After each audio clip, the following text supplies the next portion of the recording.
আমিনের বান্দা জালালউদ্দিন সুইটি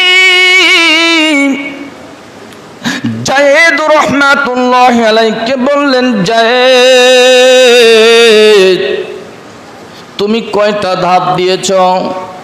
জায়েদ রহমাতুল্লাহি আলাইহি বললেন, হুজুর আমি গণি নাই, আমি এটা গণনাও করি নাই। জালালউদ্দিন সুয়ুতি রহমাতুল্লাহি আলাইহি বললেন, জায়েদ রে আমার কাছে সব জরিপ আছে, তোমার কদম পড়েছে 14টা। এই 14 কদমে আল্লাহর মেহেরবানিতে আল্লাহ তাআলা তোমাকে তোমার বাড়িতে পৌঁছায় দিয়েছেন। বলেন আলহামদুলিল্লাহ। ভাইজান আপনার মতো মানুষ ছিল মালিক রহমাতুল্লাহি আলাইহি। আমাদের মাযহাবের ইমাম হলো 4 জন। কয়জন?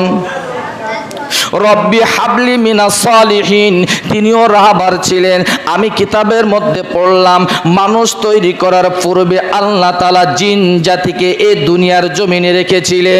জিন জাতিরা যখন আল্লাহ থেকে বিমুখ হয়ে গেল, আল্লাহর উপরে দাসত্বগিরি গোলামিগিরি বাদ দিয়ে দিল, জাতি ধর্ম বর্ণ নির্বিশেষে কামার কুমার জেলে তাঁতি চাচাড়ো চাচাড়ো জোয়াড়ো মোদাড়ো মোসাড়ো, এরা এই মানুষগুলি যখন আল্লাহ থেকে বিমুখ হয়ে গেল, আল্লাহ থেকে যখন তারা একেবারে নজরটা ফেরায় নিল, এভাবে করতে করতে আমার ভাইয়েরা একবার নয় দুইবার নয়, জিন জাতিকে আমার আল্লাহ তাআলা 5 বার ধ্বংস করেছেন। বলেন আলহামদুলিল্লাহ।